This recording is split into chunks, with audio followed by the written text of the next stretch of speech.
Hey, everybody. Hi, guys. Well, from dark and stormy Salt Lake City, Utah, It's Thank God I'm Atheist. the podcast. I'm Frank. And I'm Dan. And coming up on today's show, we're going to be talking about a horrible Mormon ritual. No. Called, a blessed time in the yearly life of every Mormon. Called tithing settlement. Yeah. It's when It's the shakedown. the reaper comes to exact his toll. Yes. This is a glimpse into why. Let me tell you something. There is not a church on this earth that gets its money better than the Mormon Church. Well, actually, that leads into a story of mine. Oh, okay. Yeah. Why don't you dive in then? If we're going to do segues, let's segue. That actually leads in lovely to a story about a very angry pope. Uh-oh. Not the current pope, but the Pope Emeritus. Oh. Pope Benedict. One Mr. Benny. I'm sure it comes as no surprise that he's angry about something. Well, about everything. I mean, if you look at his face, he's clearly always angry. Yeah, indeed. Either that or those Prada shoes just do not fit right. Yeah. Well, right now he is directing his anger toward the German church tax. Oh. Because he's upset at the Catholic practice in Germany. Yeah. Of basically what's it called when you kick someone out of a church? Like You kick them out. What is the word? Why can't we think of it? What is the word? word? We are both completely it's excommunication. Excommunication. Yes. Yay. There were people yelling in their cars. Excommunication. So the church excommunicates people who opt out of the church tax. Now the way to now the church tax is obligatory. If you're a member of the Catholic Church or any Protestant church, they will take it. It's not only obligatory; it's automatic. It's something where, like, if your parents decided that you were Catholic when you're 0 years old, then when it comes time for you to have a job, they will tax you and give it to the Catholic Church. Right. You have to explicitly opt out. And so the only way out of paying the church tax automatically is to file with the government, right, and say that you are not Catholic, right, which the Catholic Church takes umbrage and says, fine, well, we don't like you either. Yeah.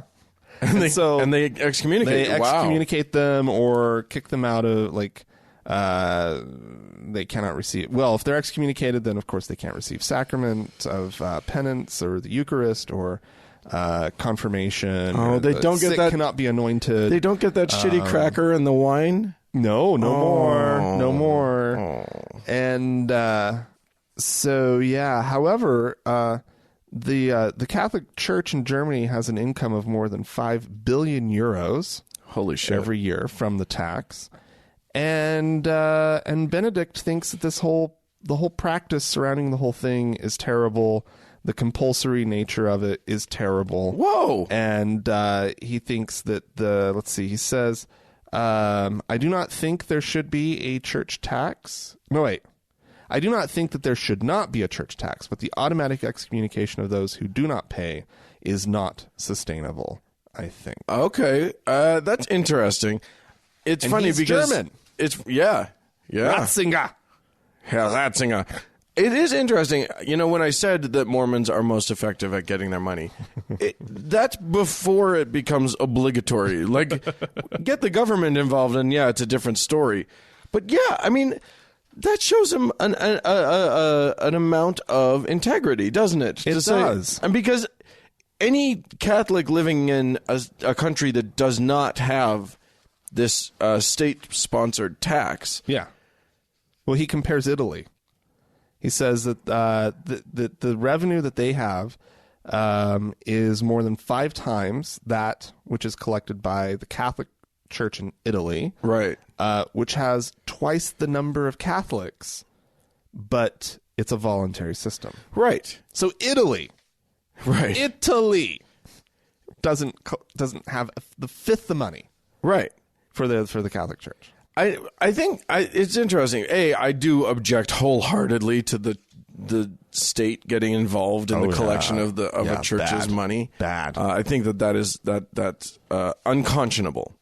However, at least he's saying, yeah, maybe we shouldn't be like so shitty about letting because Catholics all over the world don't pay and are still allowed to do all of the things. Oh yeah. Not the Germans. No, it's very organized. Nine. They are. But so wait, can he do anything? Could he make a rule? He's a pope. I wonder if he could make a rule. He's an emeritus pope. He's still a pope. Yeah, but he's not going to wade into that. He knows He knows better. But he should do it anyway. I'd love to. I want a pope off. I want a pope down. Yeah, well, where his poping comes in conflict with that's not going to happen. Another pope. Because strangely, there's a photo of him with Francis, and Francis has the fancy hat on, and Benedict's looking all sort of humble in his little yarmulke there. In his yarmulke and like white suit. He looks like he's a Mormon general authority going to the temple in that thing. Yeah. But anyway, he says that he has a lot of people in the German Catholic Church do not like him. Oh, yeah. That he says that there are lies that have been mounted against him by some of his countrymen. Against Ratzinger, because he removed the phrase "perfidious Jews" from the traditional Good Friday prayer. Oh my God! Wait, deceitful Jews. Okay, was taken out. Wait, which prayer? What was this? It's a traditional Good Friday prayer. Okay, so I have to process this. There was a prayer up when Ratzinger was pope. Yeah, well, yes. Up until this time, recently, that included the phrase perfidious Jews. Yeah, it was tradition, Yeah, it was horrible tradition. Okay, so but, cool. So he eliminates a little bit of racism, and then Germans are like, "No, fuck that. We need to be insulting the Jews in our prayer. Why are you taking away our Jew insulting? It's all we've got. It's our favorite thing to insult the Jews. It's part of their heritage. Yeah. I wonder they love it. Perfidious is in German. Perfidious. I wonder what that is in German. Because I know what Jews is. Yeah. Anyway. Well, yeah. Oh my God, that's horrifying. And so now he thinks that they're mad at him. Like, apparently he's pissed off the Nazis. and now he's pissed them off some more. Because now they may not even get to kick out the guys who don't pay up. Yeah. No, it's wow, it's amazing. They got a racket going in Germany. He I don't know. He's kind of an interesting guy. Yeah. Yeah, I feel like there's some integrity there. Maybe. That happened. Maybe. Have you heard of the Temple Mount? What, in Jerusalem? In Jerusalem. Okay. There is a beautiful, beautiful bump. Mount. In the topography. Okay. Upon which currently sits, do you know what sits upon the Temple Mount currently? The Dome of the Rock. No, it's the Muslim thing. The mosque. The Al-Aqsa Mosque. Oh, okay. However, this is a site that is also very important to the Jews. The Western Wall sits directly next to it. It is my feeling that 90% of the Jewish Muslim problem that's happening in the Middle East is because they have the same holy sites. Yeah. If they could just like move holy sites, clone them to their neutral corners, half of this shit would be just done. Yeah. Well, the Jews are not are not happy because something has happened there, and of course, it's always like shots are fired in every direction. Metaphorical and probably non-metaphorical shots are fired in every direction in this conflict all the time. Metaphorical shots, yeah. Yeah. The UN, an agency of the UN, has this. I guess this is the United Nations cultural arm. Passed a resolution on just this week, basically saying, and mind you, it passed 24-6, but with 26 abstentions. Oh my! Which condemns Israel's escalating aggressions at the Temple Mount. Oh, okay. It is the third holiest site in Islam. Yeah, that's true. Apparently, they rank holiness of sites. That's the thing that they do. Yeah. That's the thing that the Jews do as well. The Western Wall being the holiest of the Jewish sites, I think. Really? Something like that. A wall. It's a wall. It's a very, very important wall. Well, I think Mormons have that, don't they? Catholics have it. Well, a lot of religions have like that. Mormons don't have it. I mean, Mormons have like culturally knows the cultural that the temple downtown is the holiest of all the temples. It's the best of all. It is the one you want. I mean, if you're getting married and you do it in like one of the peripheral temples in Salt Lake, it's where like the general authorities meet. Yeah, all that crap. Mm-hmm. So anyway, so they kind of have that, but the Catholics, they definitely have that, don't they? I mean, anyway, you'd think it's not that pertinent to your story. So no, you may So anyway, Jewish groups are livid. Oh no, because they're getting called out for their aggression, and they hate that. Oh yeah, no. I mean, this is in Jerusalem, so not call them aggressive. Right, exactly. No, that's. We're just responding to them, said everyone in this conflict always. We're not aggressive, they're the ones. But then there's also this whole problem of the resolution that the UN passed doesn't mention the Jewish claim to this site at all. They call it by its Muslim name. They call it by its Arabic name, the Al-Shal Haram Al-Sharif. No. And they don't ever mention the Jewish connection to the land. So, oh my goodness. So of course the American Jewish Committee president CEO David Harris said, "This is another attempt to undermine the very foundation of the state of Israel and the documented age-old historical Jewish connection to the land." This is, by the way, the mount, the hump, the hill, theoretically, upon which Abraham went to murder his son Isaac. It's a holy, holy mountain. Yeah, I mean, not mount. There's no second syllable. One of the most famous almost murders happened there. So, but mind you, that is an important little bit of fake history that happened in Judaism, in Christianity, in Islam. All of those guys are very happy to talk. They love Abraham. Mm-hmm. All three of those. Everybody likes it. Abraham was very popular. He was. Very popular figure. Progenitor of the cutting off the pieces of penis. Everybody loves that. Everybody got super into that for a long, long time. Yeah, no, it was kind of his master stroke. Or his prevention of lots of master stroking. Oh. Anyway. Grumpiness in Jerusalem. Well, that's too bad. Yeah. Well, I got grumpy. Oh, good. Do you want some more grumpy? Yeah, let's get grumpy. Oh my God! So there was this government report that came out. Yeah.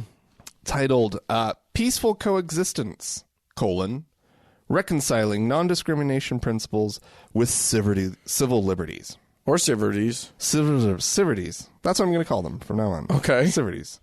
Yeah, so let's process that. Okay. Reconciling non-discrimination principles with civil liberties. Yeah, because, I can see right now that we've got a problem. Because what about my right to discriminate? Yeah.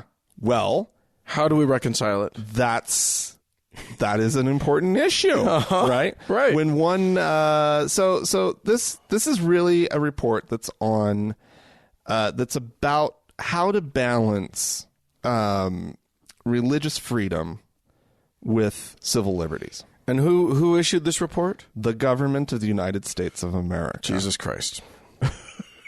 Okay. And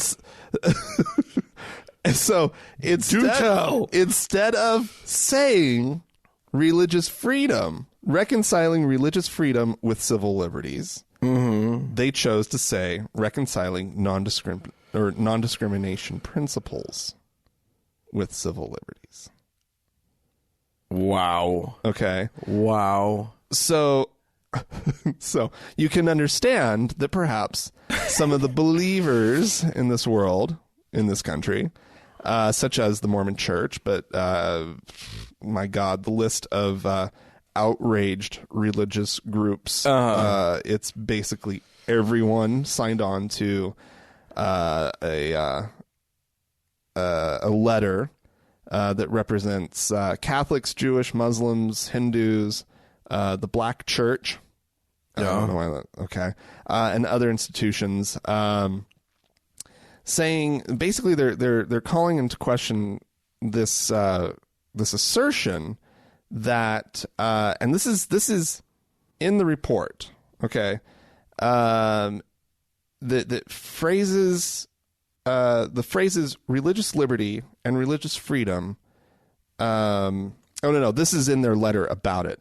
The phrases religious liberty and religious freedom will stand for nothing except hypocrisy, so long as they remain code words for discrimination, intolerance, racism, sexism, homophobia, Islamophobia, Christian supremacy, or any form of tolerance.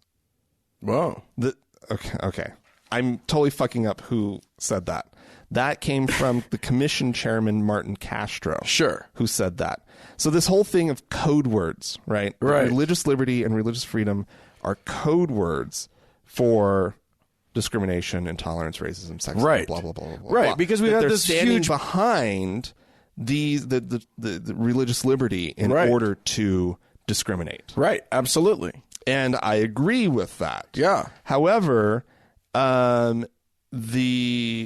it goes on to call the report calls their actions and attitudes as racist and phobic, and so forth and so on. So it's a really interesting thing, and so I'm reading it and I'm like, yeah, of course, we've said this 1,000 times on this show that people who are denying pizza to the public, right, to the gay public on the grounds of religious liberty, right? Right. No, they're just trying to discriminate. And if you open your doors to the public, if you're open for business, then you have to be open for business for everyone, because that's just how we run this country. Right. Right.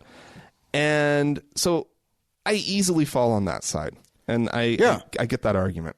However, if you're trying to have a discussion, if you're trying to have dialogue and trying to figure out how to actually balance two sets of values that are sometimes at odds with each other. Sure. Religious freedom is sometimes at odds with civil liberties. Right.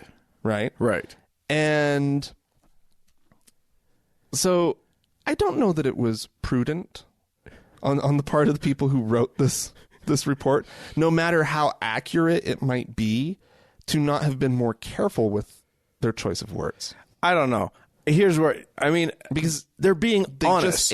But they just alienated. Great. Fuck them.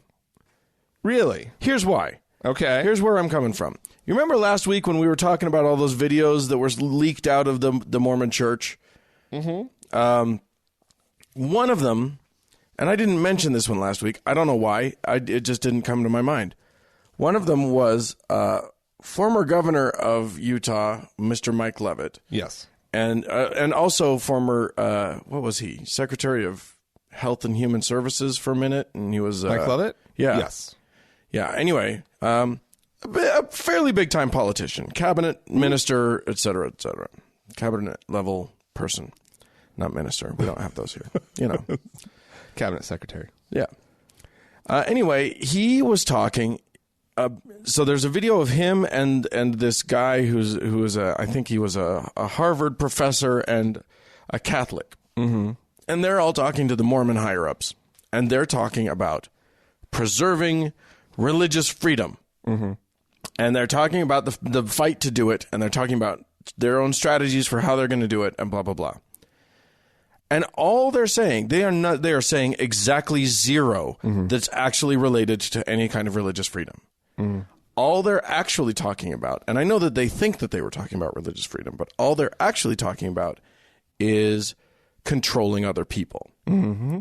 They're talking about limiting, they're talking about controlling access to abortion, and they're talking about, and this is old, so this was before the Supreme Court did its thing, they're talking about making sure that gay marriage doesn't go through. Mm-hmm.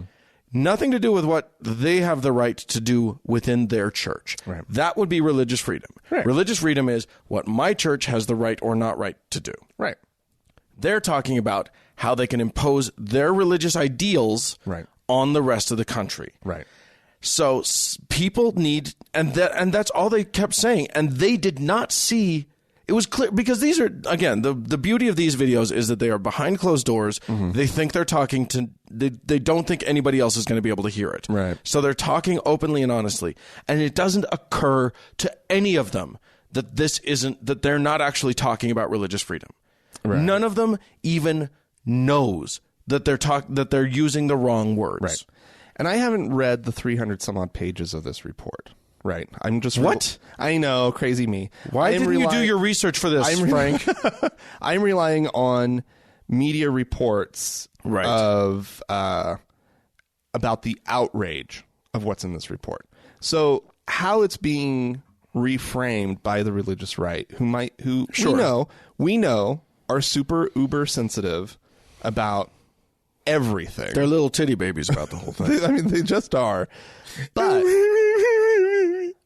But yeah, this is I think an example of how we shut down conversation in this country by getting too fussy about, no, this is what I'm talking about, and no, this is what I'm talking about, and we're using the same words to mean two different things, and we're not willing to come into the middle and figure out the right set of words and define the terms in a way that we're able to actually have a conversation about what does it mean to have religious freedom and what does it mean to have civil liberties. I hear you. Right. And so, and I hear your point, and I again, I think the reaction to this report has been on the side of outrage. Right. And it hasn't been people necessarily defending the report and saying, no, what we're really saying is this, and you're only picking out that one paragraph where we say it like that, and, well, oops, you know. But I don't think there's an oops. But what I'm saying is sometimes when one side of it has been controlling the conversation so well, you need to smack them. And then they say, hey, you can't smack me. How dare you? And then... And then when they say that, you say, oh, really? Why not?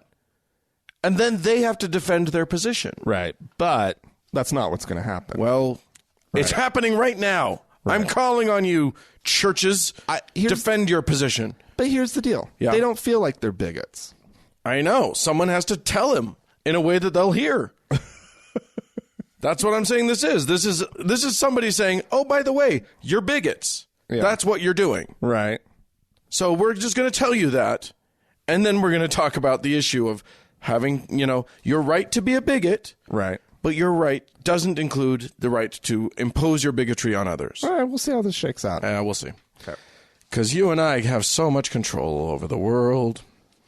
I'm going to tell you a story about a Norwegian man. We have many listeners in Norway.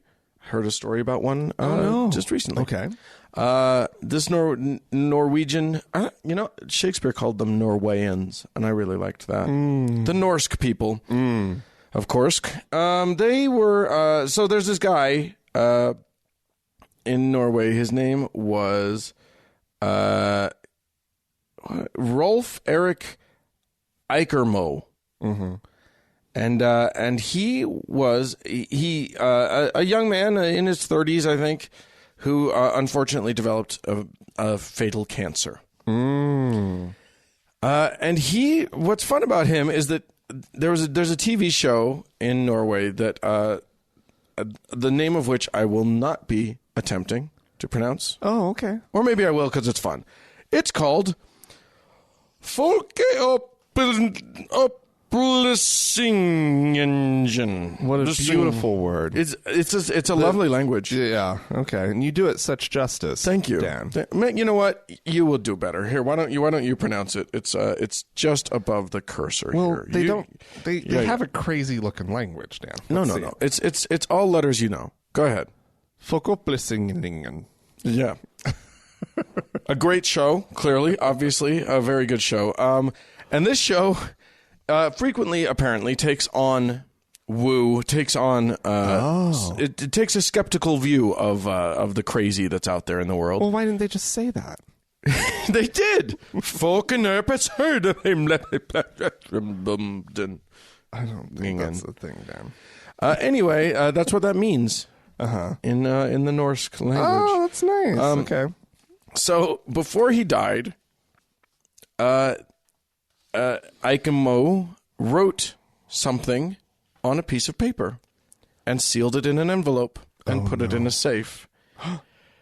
And then this TV show invited psychics from all over the world to intuit, to sort out what he had written.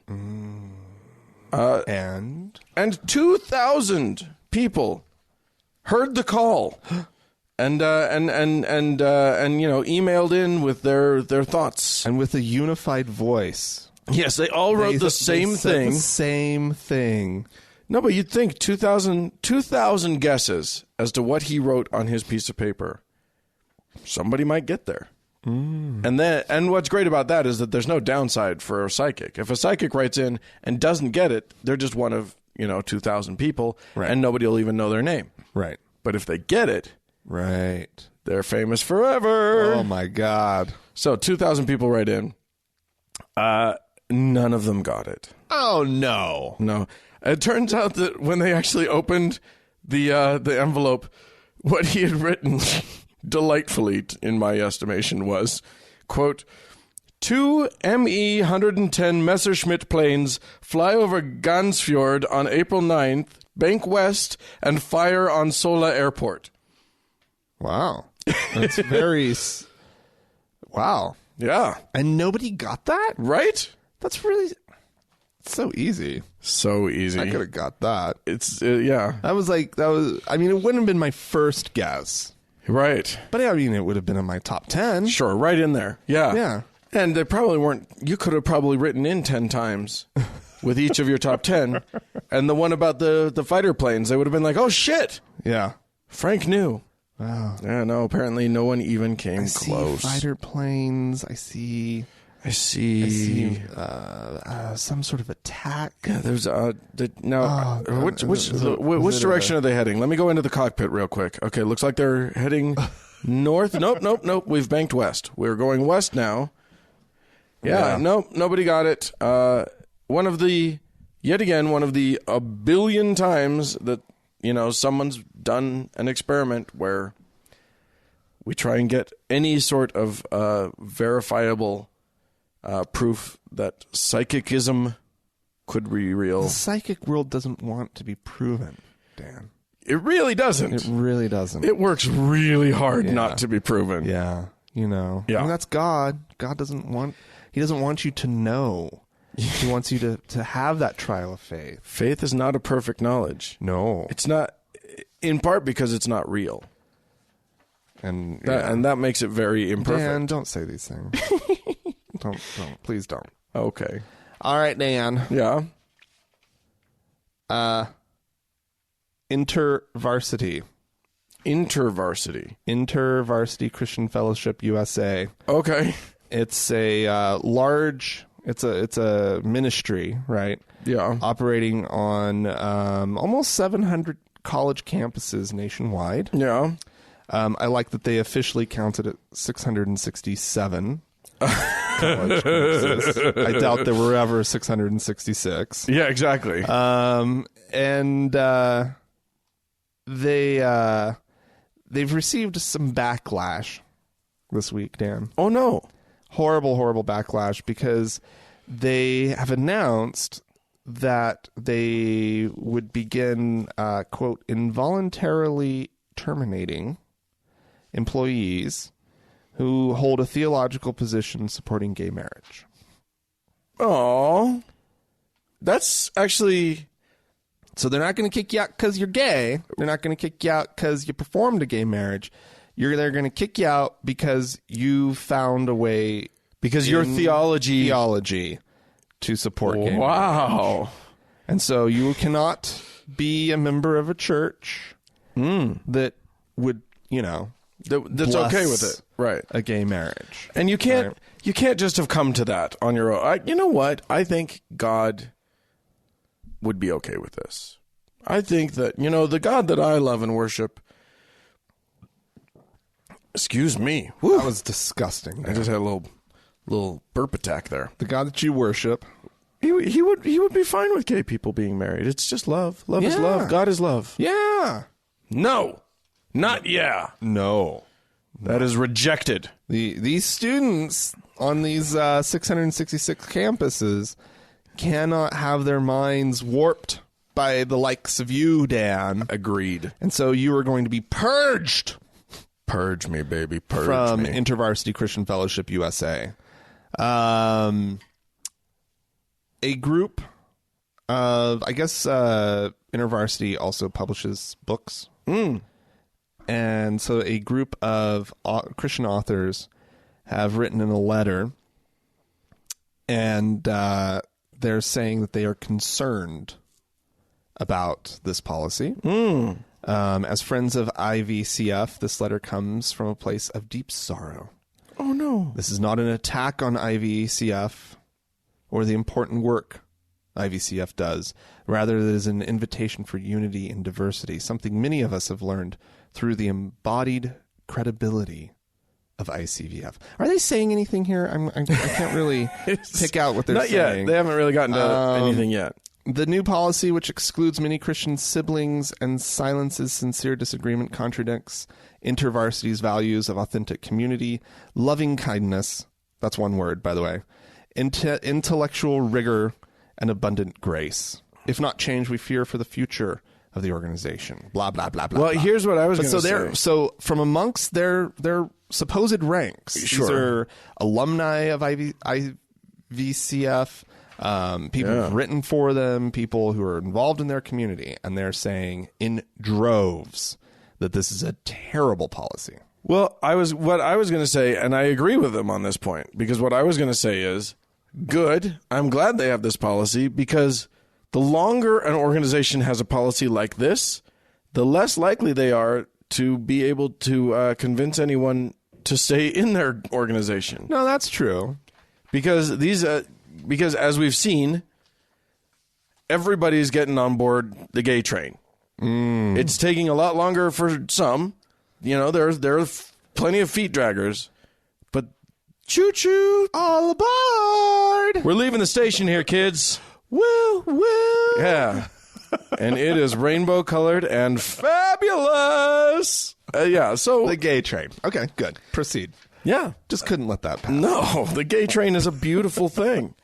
But everybody eventually is going to have a cousin, an uncle, a brother, a sister, whatever that's gay that they love. Eventually that will just happen.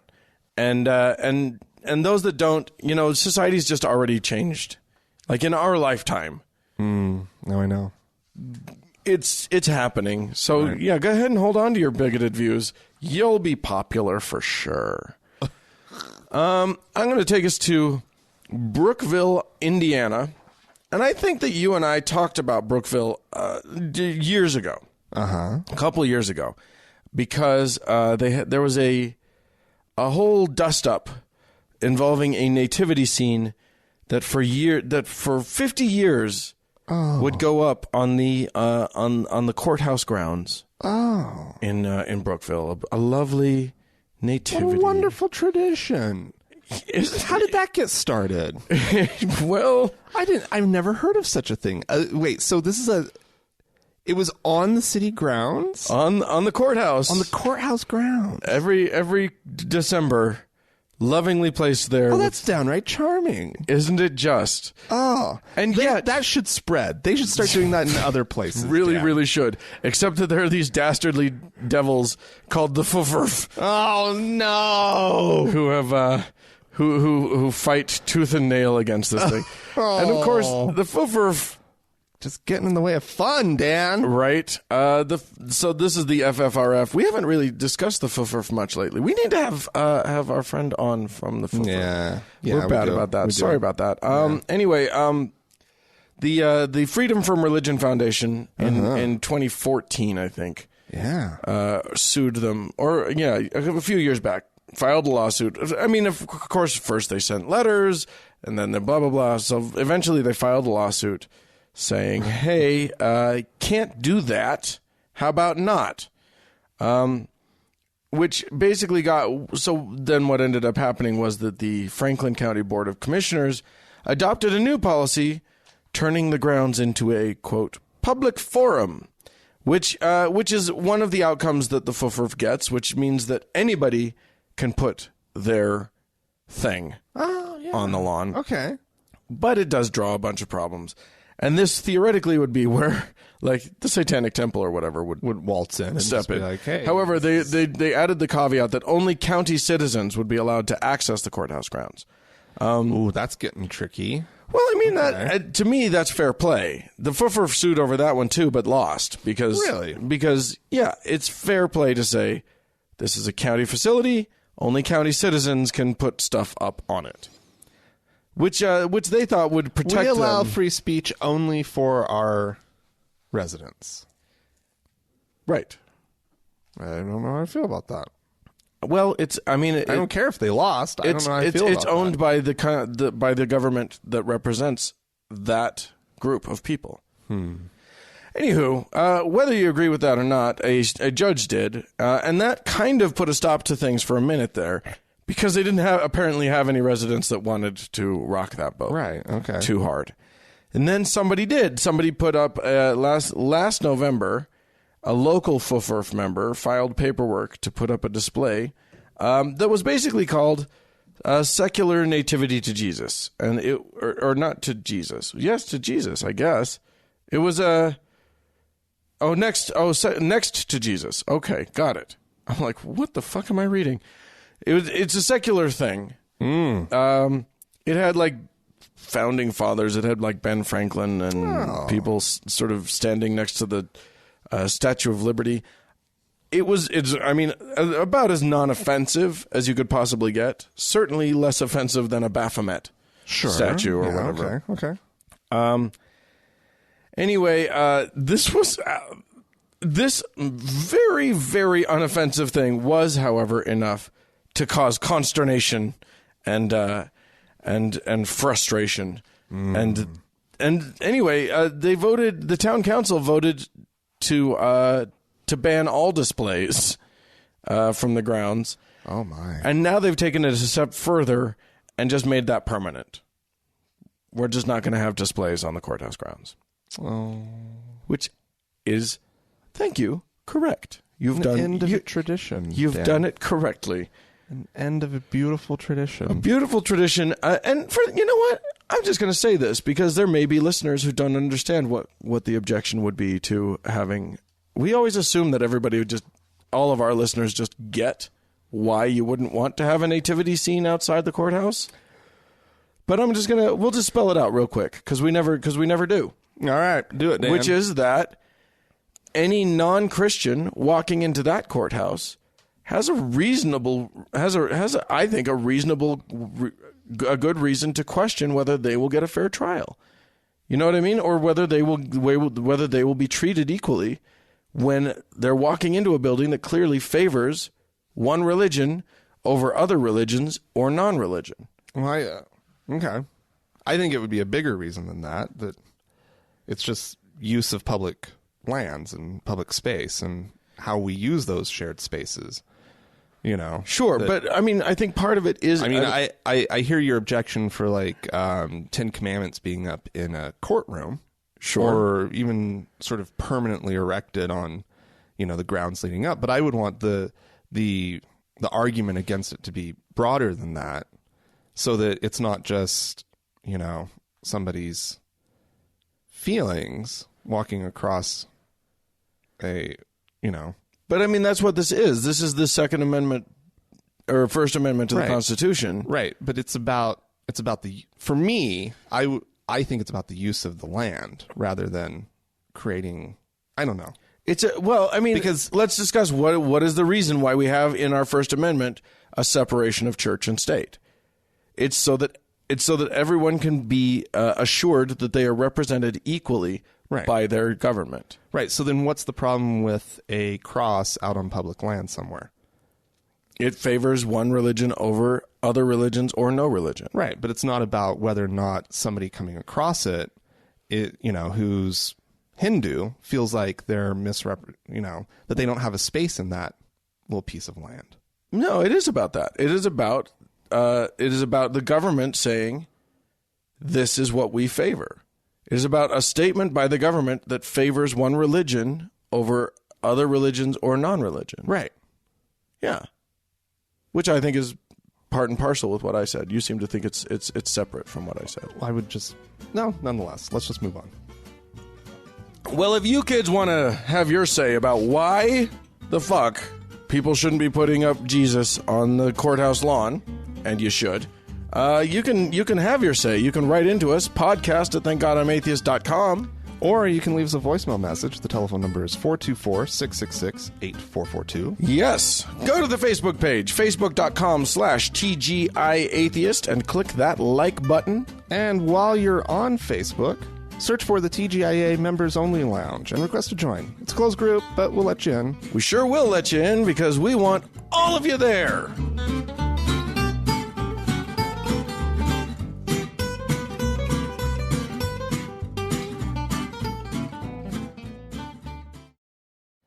Okay, Dan. Yeah? Got something to listen to. Oh, goody. Senor Glenn Beck. Ah. He's been making some waves lately. He doesn't like Trump. Well, and it leads him to say some things that are strange. It makes me uncomfortable from Glenn Beck. How much I agree with Glenn Beck on certain issues. That's for sure.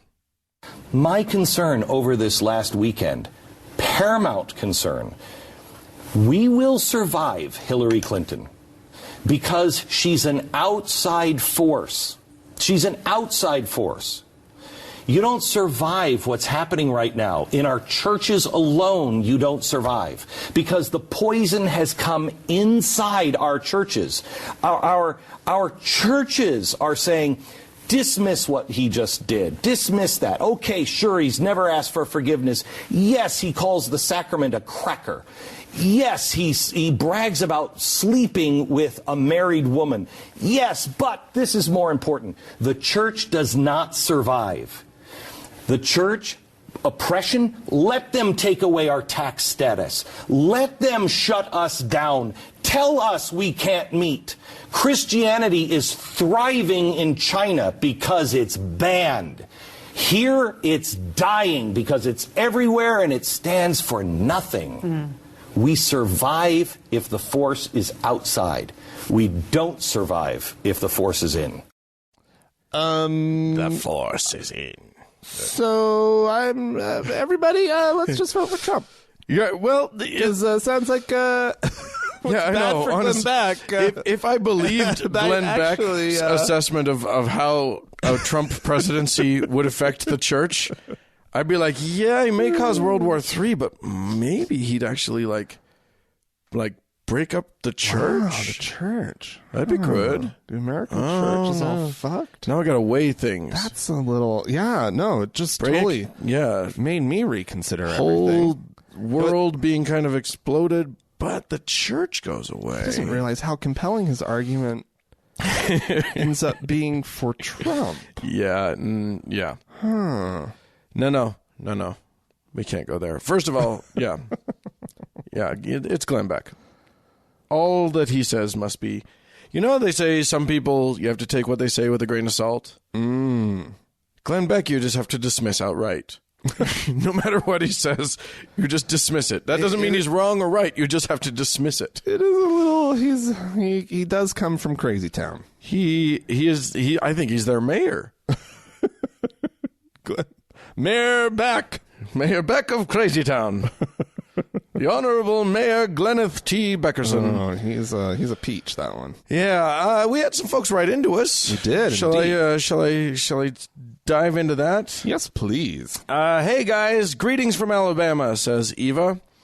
I was listening to the October 3rd episode where y'all talked about the lovely pyramid schemes. Ooh. We most certainly did not. We talked about multi-level marketing schemes. And we will not be sued because we called them pyramid schemes, which they are definitely not. I have no clue what this emailer is talking about. Right. We disavow that notion. Anyway, she goes on. Excuse me. She goes on. I went to Catholic school growing up and quickly disliked most everyone after leaving school.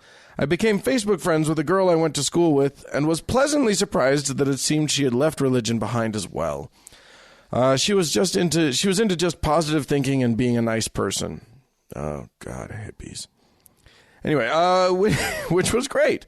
About a year ago, her husband and she started selling Plexus, which is apparently an MLM sort of thing. They have. I did look them up. It seems to be Plexus, like lots of food supplements and stuff. It's going to make you healthy. Don't worry. Oh, okay, good. Her Facebook quickly became a recruiting tool for Plexus, which was somewhat annoying, but was okay. Right? Recently, she started talking about all the testimonials she had heard while with selling Plexus and started connecting them to Jesus and God. She would make vision boards of things her family wanted and write prayers on them. She has now said that she has found God again and because of selling and taking Plexus. I guess Plexus has become a very powerful tool for her. She has also mentioned that vaccines are not needed if you take Plexus and ask God for protection. We are not Facebook friends anymore. Because it became too much for me. Well done. Yeah, Smart. yeah. Good move. And she wouldn't stop apparently messaging Eva to become a Plexus girl. I love this whole vision boards with prayers written on them. Oh, yeah. Like stuff they want. Yeah. With prayers. Yeah. Man, that's fucked up. It's you gotta cross your streams with the woo. You can't just be you're not supposed Catholic. To cross the streams. No, cross the streams. You got to get your Catholicism mixed up with the secret, and then maybe throw some Native American something or other in there. Then that sounds nice. You're guaranteed to get whatever you want. That's you're gonna that nice subdivision you've been eyeing. Cross the streams, starting in the low 300s.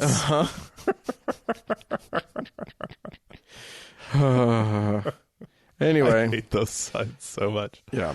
Anyway. Hi, Frank and Nan says Halle. I don't know that name. I thought you might find this story interesting. At the birth of my second son, I decided I was done procreating and wanted to have my tubes tied. I put in the request with my midwife, who said that the hospital I had chosen would require approval before they would allow me to undergo that procedure. What kind of approval? Who would need to approve it? I asked.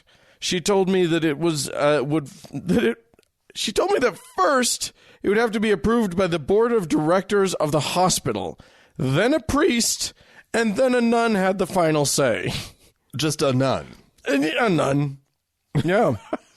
She told me I have to have a medical reason to have the procedure. Apparently, being a white heterosexual female with 2 children already was not enough to make this Catholic hospital happy. We decided I had postpartum depression, and I found out 2 months later I was approved. My holy fallopian tubes were removed 2 hours after my son was born. Thank God. Wow! There are layers of people in control of your girly bits. That's awful. Good Lord. Man, that sucks. Welcome to a world where Catholicism runs all the hospitals. We have a voicemail, don't we? We do. We have a caller from Michigan. Cool. Hey, it's Andy from Michigan again. First of all, I want to say thanks to Trent for calling in. We need more people from Michigan to start harping on you guys to come out here. Another thing is, as fast as times are changing, do you think that after whoever wins this election is done being president, do you think that by then the American public will be open to the idea of a non-religious candidate? And if that is true, what kind of platform do you think that they're going to need in order to win that election? Any Michigan listeners, don't fuck me on this. Let's get these guys out to Michigan. Thank you guys. Your podcast is amazing. Have a good day. Well, thank you, Andy. Yeah, we'd love to go out to Michigan. You just, you guys need to get together. Yeah. Because right now, we're not to the point yet where we're going out on our own dime. We're working on that, and we'll get to that in a second. But he has a great question here. Yes. The question of president. What would it take, basically? Is it possible for a president, non-believer? Yeah. Here's the deal. It's got to be somebody who's already at a good level.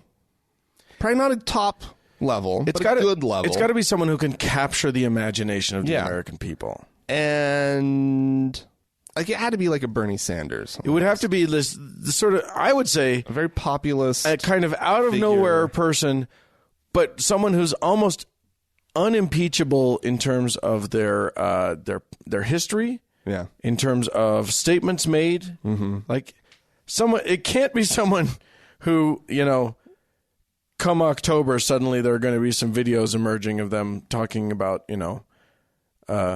being okay with sexually assaulting people. That probably is not a good thing. Although, I mean, we see that the far right is willing to vote for anyone, right? On any grounds, just as long as it's not that one. Right.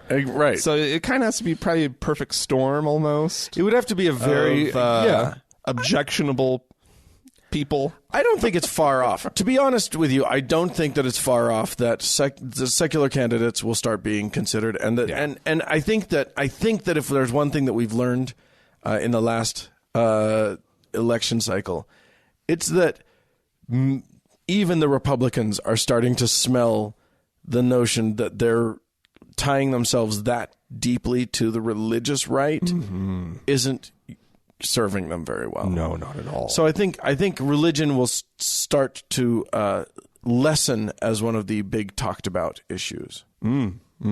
However, maybe, but there could also be that pendulum might. Who knows where it is? Swing and it's a big which direction it's going. It's a wild, woolly world out there, people. American politics at that level is just, I don't even know anymore. So weird. I mean, you never. The other thing is that, like, one of the ways that somebody could capture attention is just by being, like Matt Damon could run for president, and then all bets are off. Because, if you get a beloved actor, who knows what happens then? Well, he'd have to get lost first. Well, he'd have to wander off. He's good at it, and we'd have to find him. We all have to. Mount some unbelievable rescue party. Yeah, and we'd all just have to fall in love with the messages he's sending back. Yeah, honestly, send Matt to the moon. He'll come back president. I guarantee you. He will come back president. We had one more person write in. I've got Brittany, who says, "Hi, my name is Brittany. I have some help for the listener who is about to move to Ogden." Remember we had a listener write in who was going to move to Ogden, Utah? Yeah. I, too, she says, am from California, born and raised entirely in Southern California, and have just moved to Ogden for my husband's job. Oh, look, they are the same. Wow. You are the same. My husband and I are atheists. The biggest thing we don't have kids. I'm 28, he is 33, which really stands out here, as everyone has at least one kid. It's true, they hand them out. You don't even have to like make them the natural way. They just give them out to you. They go door to door. You got any kids? No? Here's one. Want it? Anyway, some helpful tips. One, it's much cheaper here in terms of food, gas, rent, etc. That's true. Mm-hmm. 2, the people are super nice. That's usually true. 3, they drive as bad as Californians. Yeah, well, that might be a thing. There is a surprising amount of non-Mormons here in Ogden, so finding a community is not difficult. 5, Salt Lake is only 40 miles away, which to those who haven't been to Salt Lake might not be so much of a selling point, but I got to tell you, I love this town. I love this town. And then, let's see, she said, we get to play Ninja Atheist, which is people assume we are religious, so they don't proselytize, and therefore no awkward, drawn-out conversations at your door on Sundays. So she says, you'll be fine. And then she has a message for us, Franklin. Oh, yeah. She says, love the show, Frank and Dan. When you guys do a meetup again down in Salt Lake City, I would definitely like to be there. Oh, fantastic. I think we should do that coming up fairly soon. It seems to be time. It seems to be about time. Yeah, maybe a Christmas sort of thing. Yeah. Maybe we can meet up and we'll all go to Temple Square together. Go caroling. We should do some atheist caroling. Dead people we have not heard on high, because people are gone once they go die. No, that doesn't work. That's not, yeah. We'll figure it out. We got time. We got time. There are Christmas lights to look at, though. Yeah, you're right about that. That might be fun. Nothing else. That might be fun. Get some hot cocoa and spike it and walk around Temple Square. Oh, yeah. Yeah. We'll get drunk at Temple Square. It'll be really fun. All right. Well, like Andy mentioned from the voicemail. Yeah. We are looking to get out into the world, Dan. We want to. This is a thing that's coming up, and we are going to make this happen. It is part of our Patreon campaign. Right. In fact. Right. And so right now we're... it's hard to say exactly what the amount is by the time anybody's listening to it. Sure, it changes. But we're within striking distance of our next goal, which is $300 per episode. Once we get to that goal, yeah. And here's the thing. By the way, it may sound like these are kind of far off goals. If you start to donate, your donation gets other people to donate. It seems to snowball. It snowballs, and not only that, like your donation to get us to, because our first thing is to do video. We're going to go video. We're going to go YouTube. We're going to go. I don't know if you guys have heard of this, but there's this YouTube thing that's out there, and we want to be a part of it. And I think we're early adopters on this one. I don't think anybody's figured this one out yet. But yeah, I mean, that means we'll have more exposure to more people. Yeah. So anyway, once we get past that, our next goals all involve getting us out to you guys. Yeah. And that's on our dime. That's if we get X, you know what the amounts are. I don't remember what the amounts are. The first amount that we need to hit to start doing trips, and we'll do one really soon after we hit that, is $450 per episode. Right. So go on to thankgodimatheist.com.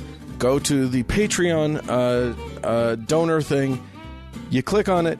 You become a Patreon donor, and then that also counts as you qualify to have a vote in where we go once we hit that. Thing. Yes, in fact. So it's time we should thank our donors. We've renamed the levels.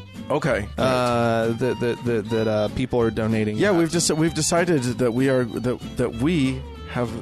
the authority and power to declare what things you are about you. So those donating at $1 are members of the faithful. The faithful. And so this week I have Michael and Mo.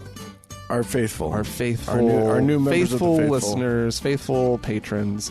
And then we have beatified patrons as well, Michael and David. Ooh. And In nomine Patri et Filii et Spiritus Sancti. Amen. And then we're going to start thanking our top donor every week, every episode. Every episode, our top patron on Patreon will be labeled and get to hold the mantle of savior of our show. No, and this is a great and glorious honor. Yes. And who is our savior this week, Frank? Judy. She's actually been a long time savior, first time caller. She's been around for quite a while, and so thank you so much, Judy. And we're just going to keep on mentioning you every single week until someone else comes along. Yeah. Judy is our savior. Yeah. So thank you so much. Thanks, everybody.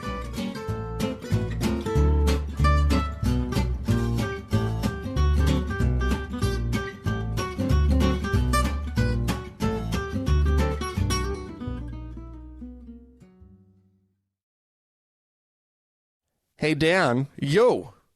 Have you ever, do you remember back when you were a Mormon? I was a Mormon. That was not my fault. I did not pick that. Did you ever go through tithing settlement? Oh, my God. I paid my tithe. And now here's the thing.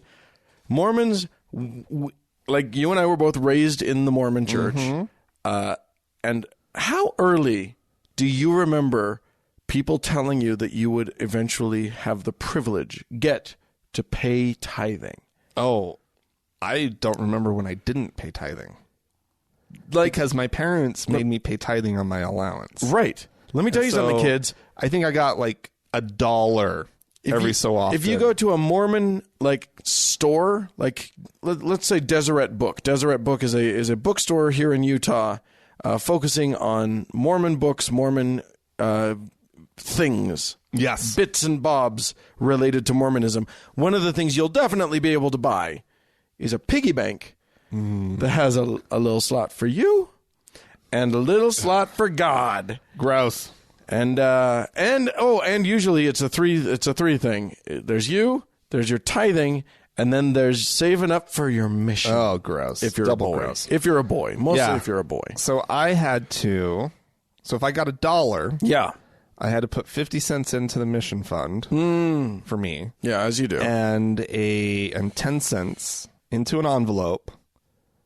Then give it to someone in the bishopric. It goes to the bishop. Sunday. Can you believe that? Yeah, exactly. Because I honestly don't remember not doing that. This is how ingrained. This is how on lock the Mormons have this tithing thing. Yeah. It is 10%. It is gross income. Yeah. You don't get to take it away. I mean, some people actually do cheat and do like their net income after taxes and stuff. Yeah. But most go for gross. Well, maybe some tithing deductions, along the way. Sure. I mean, why should your money be tithed twice, Dan? I guarantee. Because, I guarantee you, my father-in-law, will take any takes the kid's allowance off the top. He might pay tithing on it. He might because he assumes they're paying tithing on it. This man will know the angles. He wants to pay. He feels obligated to pay, and he will pay. But he will not pay a penny more than is necessary. Right.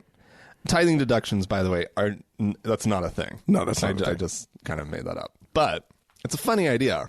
Because I was paying double tithing. My parents gave me money that was already tithed. Oh. Right? Right. And then they expected me to pay tithing on it. Well, yeah. That doesn't seem right to me. That doesn't seem right to me either. No. Here's the thing. How would they know, though? The church? The church, you can just pay them whatever you want. It's not like they know. It's not like you're. I mean, surely it's like, with the Catholics, you're sitting in your pew, or here comes the plate, and when you feel moved to, you throw some bucks on the plate. No. That's not what the Mormons do. The Mormons there's this envelope. Right? At least this is how it was when we were kids. I don't know. Maybe there's a PayPal account you can send it to now. I'll guarantee you that you can do it online now. But there was an envelope, right? That you'd pick up, and it had a little form that was self-duplicating. Did a little carbon copy, right? Yeah. And you would fill it out. You put your name on it. Yeah. And important information. Probably your address and whatnot. I can't remember. Sure. And the ward that you're in, and you would write out your tithing amount, right? And then there were other lines. There was like the missionary fund. There was fast offering. There were a couple other things. I can't remember what they all were. Sure. And you would total it all up, and you'd either write a check if you were an adult, and put it in there with it, or if you were a kid, you put your 25 cents in, and they keep a record of that. That form gets put into a ledger or some sort of Excel spreadsheet or whatever they do now. Right. And at the end of the year, they sit you down with the bishop. You have to sign up for a time. You show up, you talk to the bishop, and they have the total that you have given over the course of the year. Indeed. And they show it to you. The bishop does. He's looking directly in your eye, and he asks you if this represents a full tithe. And it's a very intimidating experience. And you're going to get this next year too. Happens every year. You know that every year there's going to be a moment where you have to look your bishop directly in the eye, tithing settlement, and say either, yes, this is a full tithe, or here, let me pull out the checkbook. I guess it's and not. Settle up. Right. And because you're given that opportunity. Right? Or and now mind you could say, no, it's not a full tithe. I don't intend to pay a full tithe. And then there goes your temple recommend. And you'd think, oh no, they're not going to let me into the most boring part of the Church of Jesus Christ of Latter-day Saints. One of the most boring churches in the world, they're not going to let me participate in their most boring ceremony. Well, no, it's a big deal not to have your temple recommend. Well, you can't go to Mormon weddings. Right. If your niece gets married, you will be conspicuously absent. Well, and what about that calling that you have? That gives you a nice little position in your community. Right. All of these things. That you're a righteous member of the church. And basically, so they say, no, your tithing is between you and God. Right. And sort of your bishop. Well, the bishop definitely interjects himself into it. But it's not just that, because if you don't go to Susie's wedding, everyone in the family asks why. Right. If you're not if you suddenly don't have your calling anymore in the church, everybody, what's going on with Brother Johnson? I know. What is going on? Yeah. So the social pressure to pay up. They have it all worked out. They got it down. It's and let me tell you something. Here, Frank, let's just act something out. Okay. You and I have not planned this. Okay. I do not know what your response is going to be, except that I know that you'll know how to do this. Okay. So you're going to be bishop. Okay. You're Bishop Feldman. Yes. And I'm Brother Beecher. I'm going to come in for tithing settlement, and I'm going to say, Bishop, I'm so sorry. We haven't paid a full tithe. It's been a really tough year, and we haven't been able to afford to pay a full tithe. We needed that money for our food and everything. Well, Brother Beecher. Yeah. Surely we are correct in assuming that we should feed our family and keep the money for ourselves in this circumstance. No. You pay the full tithe first. What? But then I can't afford food. You pay the full tithe first, and then the church will make up the difference for you. The Lord provided. That's right. So the bishop's storehouse will provide you with food. Come to the bishop, and he'll write you out a check to cover your rent, to cover your mortgage, to cover your cell phone. This isn't a permanent solution. to pay your car insurance. They will start to pay. They'll pay whatever needs to be paid for while you get yourself back on your feet. If you're a full tithe payer. Right. If you have been a full tithe payer. If not, you're going to be on the outside of that one. Yeah. You're not going to get the full benefit of the church social. We got a safety net for you. Yeah. Sure, you won't be. You'll have fewer options in terms of what you get to choose from in terms of your food, because basically they let you go to The Bishop's storehouse of food, the Bishop's grocery store. It's really weird. I've never been in one. I've never been in one either, but I've eaten the food out of them. Yeah. I've heard like the bread is good. It's fine. Yeah. I mean, there's salsa. They have salsa. The Bishop Storehouse salsa? Uh-huh. Is it like cheese branded out? It's or like is it like it should be? Or is it like the Dharma Initiative food? It's where it's just like a white label and it just says salsa. It's closer to in that. Black. It's closer to that. But they actually try to make it nice. Uh-huh. They don't want you to be embarrassed when, Sister so-and-so opens your fridge and to put a casserole that she brought you. No. And and it's just all Dharma Initiative. And it's all just white labels in there. No, apparently, they can fruit and vegetables in their own thing, and I mean they give Dole a run for their money in terms of canning and like prepping food and sending it. Okay. I was like, Dole? Not Bob like the dole. I thought being on the dole. No, that's what it means. It refers to getting canned pineapple from the company, from the Dole Corporation. Being on the dole. But, yeah, it's interesting, isn't it? Because they are totally pro welfare as long as it's issued by the church. Right. When it's under their control and when they're giving it out to their people, they're more than happy. So to let their people be on their welfare. Right. But the people who are not part of their community, well, fuck you. Right. Every now and then you'll hear about a bishop opening the bishop's storehouse to the family to the non-Mormon family that's in need. Really? Oh yeah. I've never heard of that one. Really? I mean, it's just like this very rare thing that they'll do, but like if they feel the Spirit is moving them to be charitable or something. Oh my God. But the main thing is, what we're talking about is, there's an answer to everything. If you don't want to pay your tithing, believe me, you're going to pay your tithing. Yeah. There's an answer to it. If you think that you shouldn't have to pay because, X, Y, or Z. Right. No. Anybody who, like, while you're on church assistance, you're still required to pay a tithing on whatever little income you might be getting. Right. You still have to give 10%. A full tithe. And all time. Well, and what they'll tell you is, listen, that full tithe, basically that's your payout. Right. That's your buy-in to the fabulous world of God, where everything is handled perfectly. Blessings will flow. But you don't want to cut off the blessing. You're having train. to come to us for almost everything right now. Right. But give us 10% of that little bit of dignity. Right. That you've gone out and earned yourself. No. You like, don't. Yeah, exactly. It's shitty. It is shitty, but they're going to tell you that it's all about faith, and your love for the Lord. And do you want gross blessings or net blessings, Dan? Right, exactly. I'll bet that's been used. My mom says that. Oh, really? Yeah. Yep. I mean, you could pay on your net income. Uh-huh. But don't you want gross blessings? I think all blessings are gross. I think the whole damn shakedown is pretty fucking gross.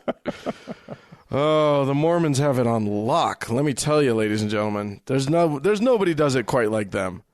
It's these people are organized, and I mean, I don't know. It would be interesting to compare how effective psychologically the Mormon shakedown is versus the Scientology shakedown. Because they got different shakedowns, but Scientology's got a good one too. Yeah, but like Scientology's it's really sick. Of course it is. Like the Mormon one is gross. The Scientology one is truly sick. Is and disturbing. Disgusting. I mean, yeah, I don't know. It's hard to compare these things because I don't want to defend the Mormon system in any way, shape, or form, right? But Scientology they probably have something on the Mormons. Because it's the way that they have all those little levels, and they just extract money. Well, and they're shameless about it. Like, this is at least the Mormons at least pretend like it's between you and God, right? Whereas the stuff I've heard about Scientology, they don't really mince words. Like, well, I mean, Scientology's so the Mormon pitch is get right with God, right? You know, if you're not paying your full 10%, you're not right with God. The Scientology pitch isn't about God. It's get right with you.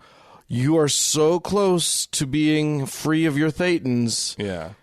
But you're not there yet. Yeah. I really want to level you up, but the only way I can do that is if you give me X number of dollars. Right. If you can... And they know how much money you have. Oh, they know everything about you. Yeah. You have to give them everything. Yeah. And at least the Mormons stop at slightly over 10%. Yeah. Like, because they don't do, like, there used to be the shakedown of, like, if they needed a new building. Oh, right. Way back in the day. Then everyone in the ward would be like, hey, you guys, we need more money. Right. And they stopped doing that a long time ago. So, I mean, I don't know. It's a huge burden. I think about the amount of money that my parents gave through the years. Oh, my God. And it's mortifying.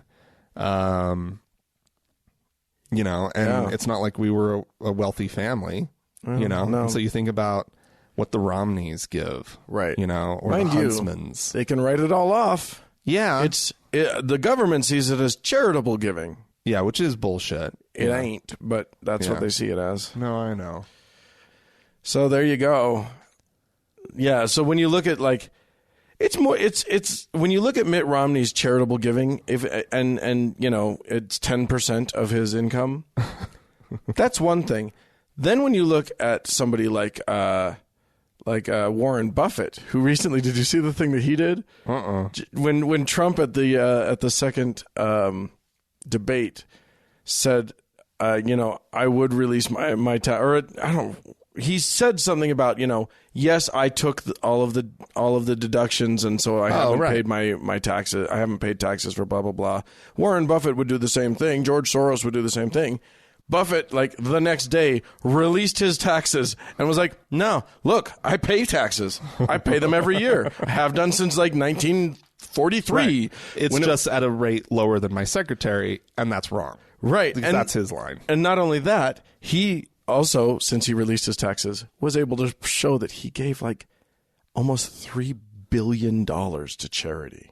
Jesus Christ. $3 billion. And that's not to some church. Right. I think most of it was to the Bill and Melinda Gates Foundation. No way.